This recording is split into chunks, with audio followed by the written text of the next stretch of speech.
Sa gitna ng ingay ng lansangan, may sigaw na hindi marinig. Mga tinig ng mamamayan sa hangin ay tila naihagis. Mga luhay dumadaloy habang ang gabi lumalalim. Habang ang korupsyon sa bayan ay patuloy na lumalapad at dumarami.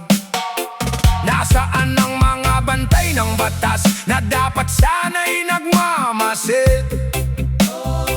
Bakit tila nakapikit sa mga sugat na araw-araw ay sumisid? Hindi ba nila naririnig ang hinaing ng karaniwang mamamayan? O pinili na lamang manahimik sa harap ng katiwaliang laganap sa bayan? Magising na kayo, bayan na ang nahihirapan. Pawis ng manggagawa'y napupunta sa kawalan. Ang kaba ng bayan ay hindi laruan ng ilan. Habang ang masa'y kumakalamang sikmura sa kahirapan. Bakit ang magnanakaw ay tila may kalasag at proteksyon?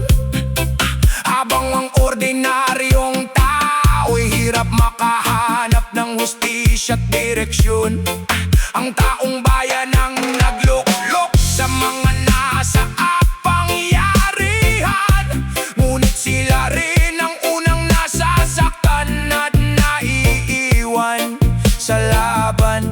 Hindi bulag ang mga mata ng lansangan at kabataan. Nakikita nila ang bawat pangakong nabago sa kawalan. Ang katahimikan ay hindi habang buhay na magiging tugon.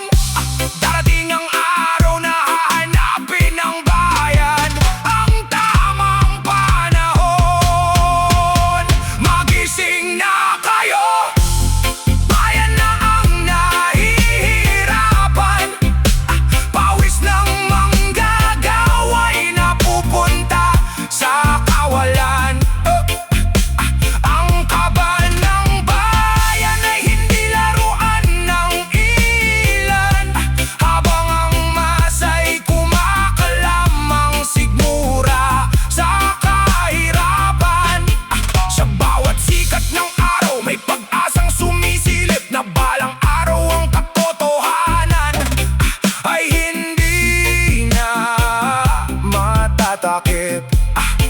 Kapag ang mamamayan ay nagkaisa sa paninindigan, mas malakas ang tinig ng bayan kaysa sa anumang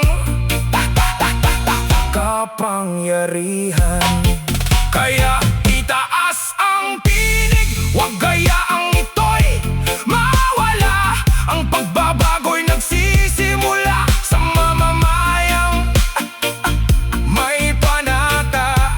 Hindi sa galit lamang kundi sa pagkakaisa ng layunin, upang ang bayan ay muling bumangon at muling magniningning.